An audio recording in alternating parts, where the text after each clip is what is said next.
What's going on YouTube? It's your guy Corey, and today we're going to talk about something that I already know is going to be a little bit of controversial, right? And that is artists posting like influencers. I've seen this topic, this debate come up from so many different media personalities, so many different educational accounts, and it feels like everybody is anti it but me, you know what I'm saying? It feels like the whole music industry has decided like, hey, Corey is wrong, bro. These artists don't need to be posting like influencers. As a matter of fact, they need to stop that shit right now and get back to posting the music, and I just simply don't agree. So in this video, we're gonna break down what inspired this take, why I think it's wrong, what you can do about it, how you can apply it to your artist career, and hopefully you start to see some good results out of it. Make sure you hit that like button, that subscribe button, send this to an artist that needs a little bit of gain today, and let's get into it. So what inspired this post is actually a post by the Instagram page, Playbook for Artists. Really dope Instagram page. They drop a lot of insightful posts. They drop a lot of good information, but I just simply did not agree with this post. You know what I'm saying? I've seen this take from other peers and other marketers and other things, and like I said, I just do not agree with the sentiment, and I want to break down why and get into some of the things that they're saying. So the slide says, stop posting like an influencer. You're an artist. Lifestyle won't build a fan base. You need movement-driven storytelling. Influencer content is not artist growth. Influencers post to monetize attention. Artists post to earn connection. Here's the difference.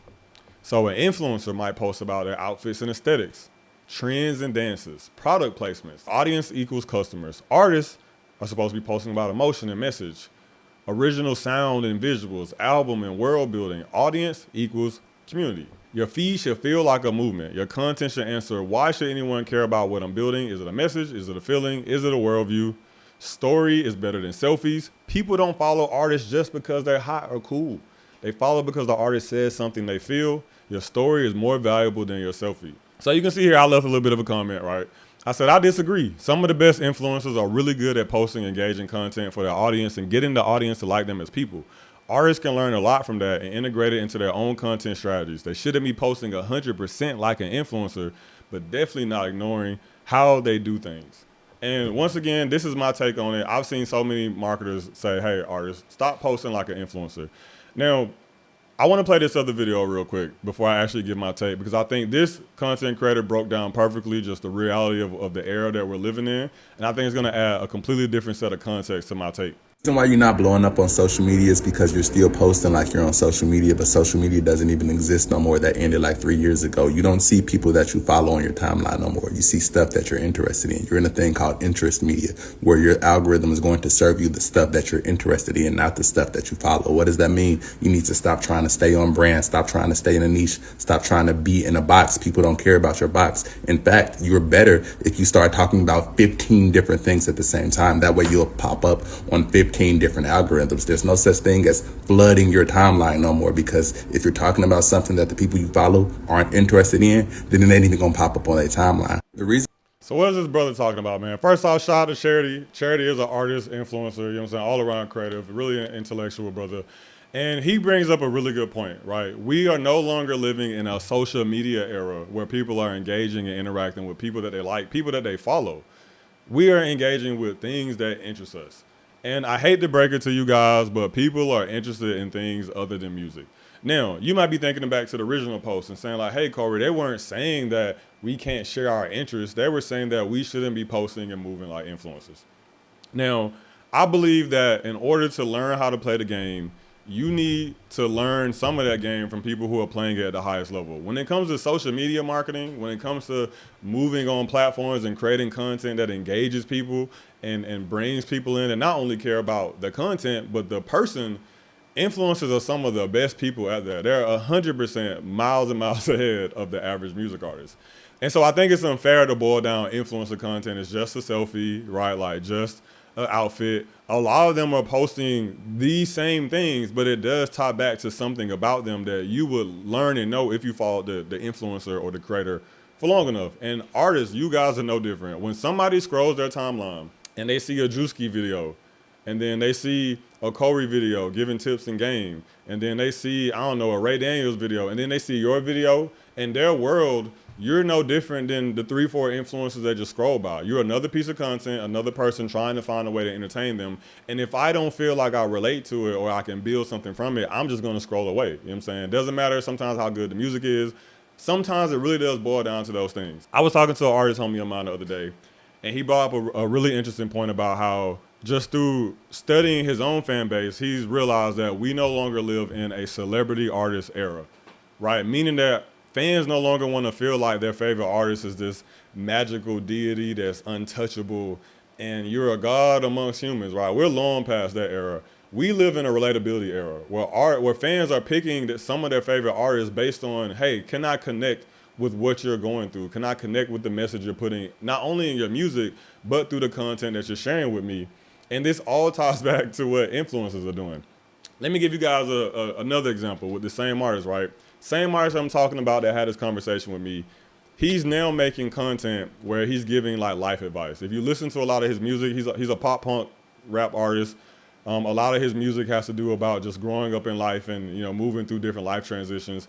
And he's now in the point to where he's giving almost these motivational speaking videos. And I saw a comment on one of his videos that I thought was really interesting. A person commented and said, hey, I haven't seen you in my timeline in a long time.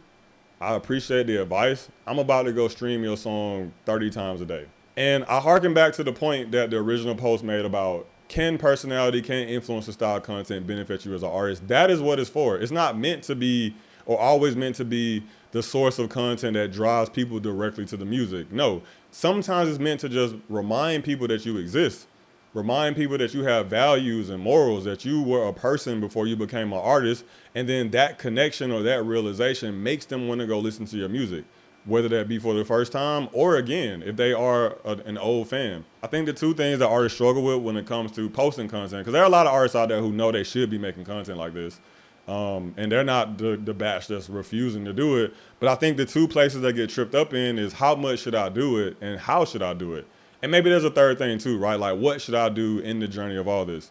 Now, from a how much perspective, this is how I look at things. And this isn't a perfect formula, but this is how I guide my artists. I think that when you're on a promo cycle, 80% of your content should be about your music, 20% of your content should be about your personality, brand, lifestyle. Meaning that if you're posting 10 videos a week, 8 of those videos need to be about your music in some way or another. You know what I'm saying? The music itself, the world you're building, you know what I'm saying? All this stuff. And then 2 of those posts, just 2 of those posts, need to be about you as a person. You're talking about something, you're showing a different aspect of your life. When you're off of a promo cycle, I like to flip it, right? So when you're off of a promo cycle, meaning you're not actively promoting a new single or a new project, you want to flip to about 80% personality lifestyle content and 20% music content. And you might be asking, Corey, why would I as a music artist ever want to just reduce my output to just 20%? You know what I'm saying? If I'm here to push the music. And let me tell you why. When you're on a promo cycle, your goal is to get new listeners, right? Your goal is to get people to Spotify, get people to your YouTube, get them out to the show.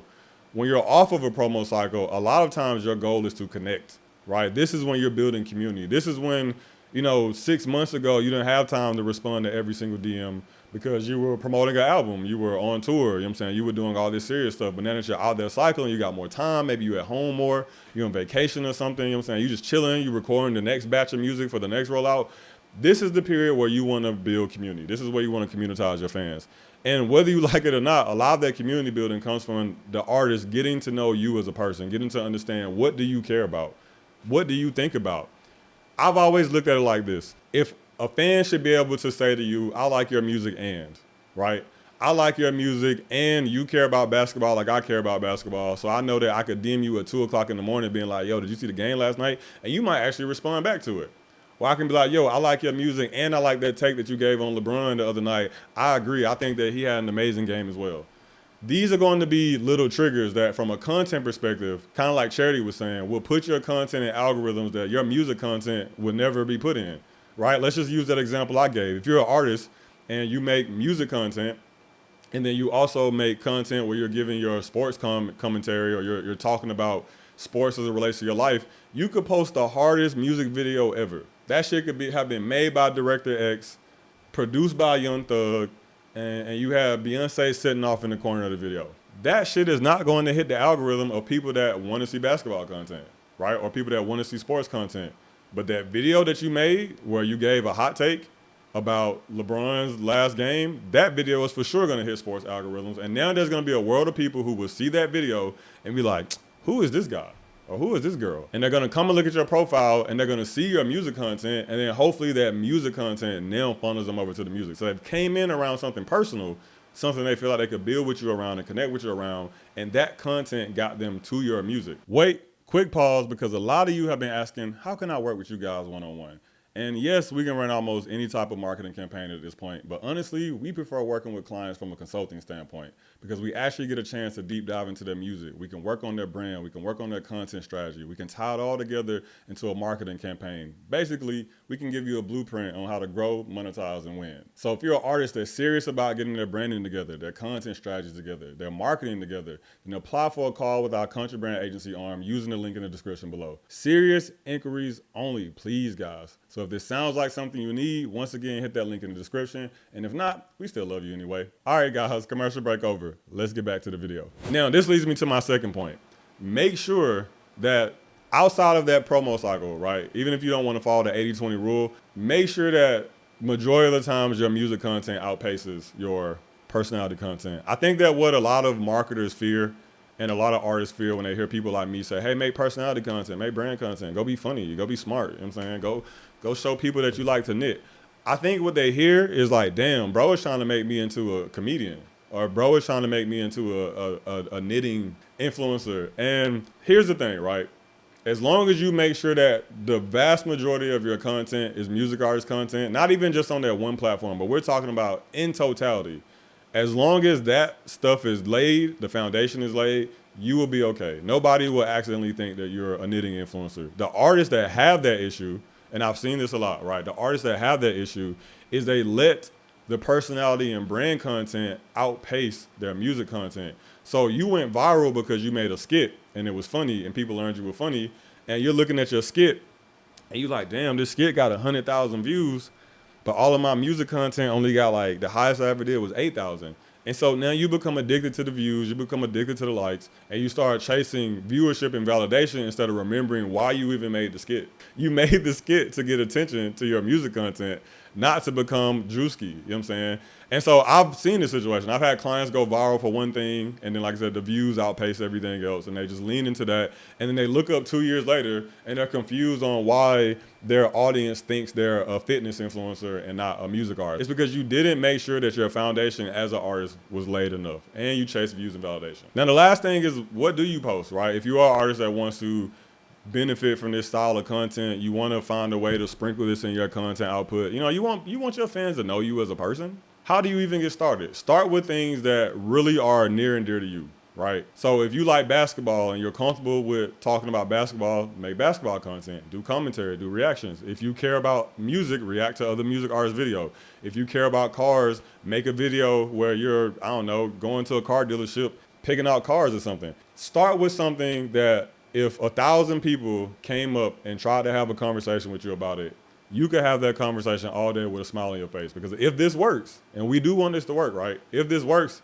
that's basically what your DMs are gonna look like. You make that video where you're talking about basketball and it does well, 100 people are gonna be trying to talk to you about basketball. So pick things that if you had to do it for free, or like I said, if you had to talk about it all day, you could do it with a smile on your face. These are gonna be things that can be incorporated into your brand and your more influencer style content.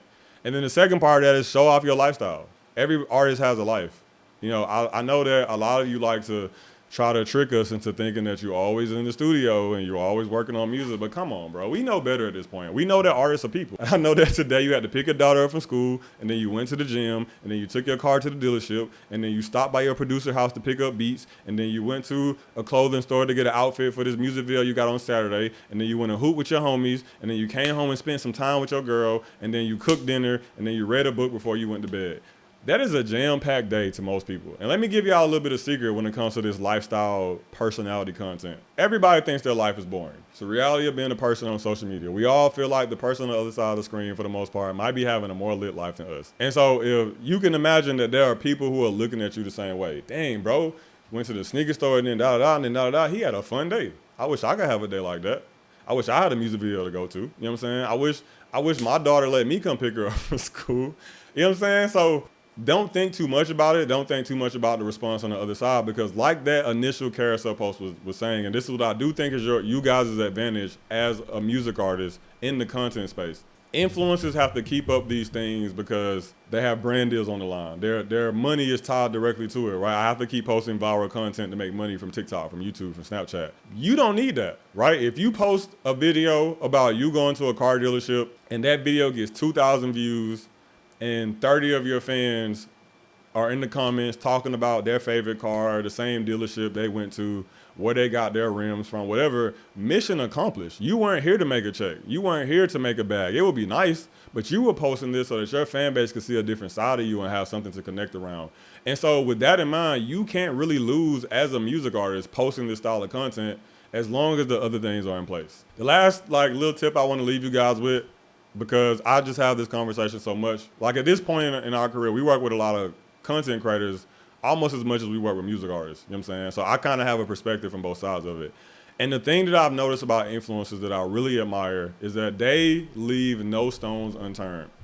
And they are not afraid to step on other creators' toes in order to elevate their career or to make their fan base laugh or be entertained. And so what do I mean by that? I show Speed a drop a song and he's not worried about how the music industry will perceive him, right? A comedy creator might go make a cooking show and they're not thinking about how the cooking community is going to see them. Influencers are not afraid to do whatever needs to be done in order to grow their brand and keep their audience entertained. And the way that I look at it is, if this group of people is not afraid to come step on your turf as an artist, right? Because how many influencers have we seen over the last decade try to pivot to becoming an artist? You know what I'm saying? How many? Too many to name. So they're not afraid to come step on your toes and make their dreams come true. But meanwhile, you won't even take a play out their playbook and play their game and make some of their bags. The same way an influencer could post a song and make money from Spotify, you could post a funny video on TikTok and make money from the TikTok Creator Fund or the Snapchat Fund or something like that. Now, once again, I don't think that should be your goal unless your goal is to be a hybrid artist content creator. But understand that the rest of the internet views artists as just musical influencers. You know what I'm saying? You guys are influencers and your specific creative talent is music. That might suck to hear as an artist, but that's just the way the algorithms have kind of indoctrinated us. You know what I'm saying? It's kind of conditioned us to think that.